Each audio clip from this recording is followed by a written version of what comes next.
Marvel's very first villains set the tone for comic book evil. Born in the late 1930s and early 1940s, they were the oldest foes in Marvel's pages, a masked criminal who terrified readers in Marvel's first issue, a grotesque monster whose design shocked Golden Age audiences, and a sinister mastermind who defined villainy before supervillain was even a word. These were Marvel's oldest enemies, erased from Marvel's future. So, which of Marvel's oldest villains helped launch its universe, only to be forgotten? Here are 10 of the very first villains Marvel tried to leave behind. At number 10 is the Sacred One, first seen in Marvel Mystery Comics issue 3, published in January 1940. Cloaked in secrecy, he was not just another criminal, but a dark cult leader who held sway over terrified followers in the heart of New York. He lured and kidnapped young women with a single terrifying purpose: to sacrifice them to a fire god. The angel tracked his trail into the shadows of the city and uncovered a hidden temple where the victims were bound, moments away from death. As flames rose and the ritual began, the angel struck, battling the cultists and breaking their grip over the captives.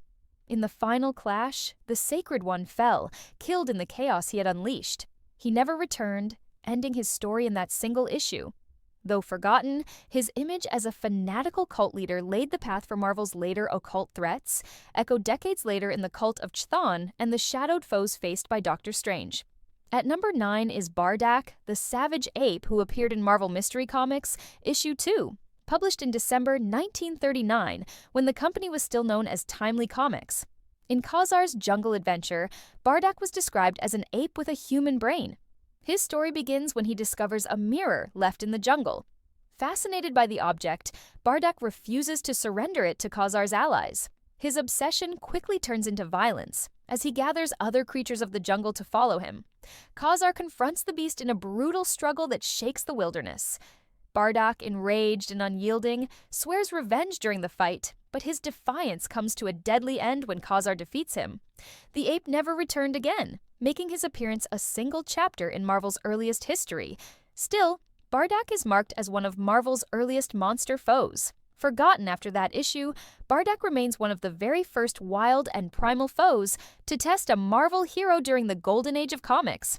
And the next 3 villains weren't monsters or queens, but ruthless men: an outlaw who ruled the frontier, a poacher who scarred Khazar's past, and a diamond raider whose greed led to his death. At number 8 is Captain Ott, who appeared in Marvel Mystery Comics issue 3 in 1940. He was a Martian warlord who brought terror to Earth in the Human Torch story titled The Menace from Mars. Under his command, Martian forces swept down upon New York City, armed with a mysterious and deadly explosive known as trinitrotoluol. The invasion was not carried out alone. Ott also relied on a human collaborator named Mr. Written, who aided the Martians from the shadows of Earth. As chaos erupted in the city, the Human Torch rose to defend the people, clashing with the alien squad and facing Captain Ott's relentless advance. The conflict built to a surprising conclusion. Defeated in battle, the Martians abandoned their invasion and retreated to Mars, choosing escape over destruction as the Human Torch forced their plans to collapse.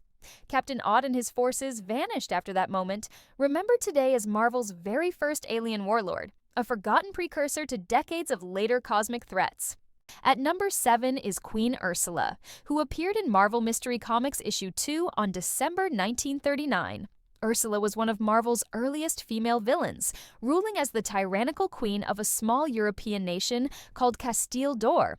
Driven by ruthless ambition and thirst for power, she set her sights on launching a new conflict against rival nations across Europe. With loyal soldiers at her command and spies like Joseph by her side, Ursula carefully plotted revenge and prepared her forces for war. Her schemes soon brought her into direct conflict with Perry Wade, the American ace, who risked everything to block her rise. Ursula's story did not end in a single issue. She returned in the very next chapter, continuing her relentless fight against the daring pilot and his allies. But after her second and final appearance in issue 3, Ursula herself disappeared entirely from Marvel's pages and never returned. As a warlord queen, she set the stage for later villainesses like Madame Hydra. At number 6 is Hook Tebbs, who appeared in Marvel Mystery Comics issue 2 on October 1939. In the Masked Raider's second adventure, the lawless plains introduced a new threat. Hook Tebbs was a ruthless outlaw who led a small but deadly gang, including Tex and Miguel.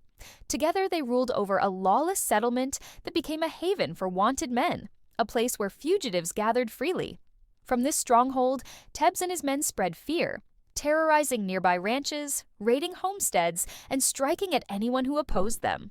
The Masked Raider, determined to bring peace back to the land, infiltrated Tebbs's gang and exposed their violent grip over the frontier. The confrontation reached its climax in a tense showdown, where the outlaw leader finally faced justice. Hook Tebbs was defeated in that single tale, and he never returned again, forgotten in the following issues. As one of Marvel's first Western villains, Tebbs stands among the early prototypes for the gunslinging foes who later filled Marvel's Western tales. At number 5 is Paul DeCraft, who made his debut in Marvel Comics issue 1 on August 31st, 1939. In the Khazar Jungle feature, DeCraft emerged as one of Marvel's earliest recurring villains. He was a ruthless ivory poacher and explorer, driven by greed for emeralds and ivory in the African jungle. His cruelty was shown from the start, when he murdered the father of young David Rand and set fire to their camp, leaving the boy to fend for himself in the wild. Khazar grew up in the jungle and carried the memory of that loss. DeCraft escaped Khazar's wrath in the first story, fleeing after committing the crime, but he did not disappear. He returned in Marvel Mystery Comics issue 3 as Khazar's ongoing adversary, pushing their rivalry further. Though Paul DeCraft vanished from Marvel's pages after the early 1940s, his presence as a merciless great white hunter influenced later Marvel villains, with echoes of his character found in Foes of Khazar's Savage Land adventures. At number 4 is John Crafton, who appeared in Marvel Comics issue 1 on August 31st, 1939. He was the central villain of the story Jungle Terror. Crafton led a band of criminals who trailed an expedition deep into the Amazon. Their goal was a legendary diamond, a treasure hidden within a cavern that promised enormous wealth. Crafton and his men were prepared to kill for it, showing no hesitation in using violence against those who stood in their way.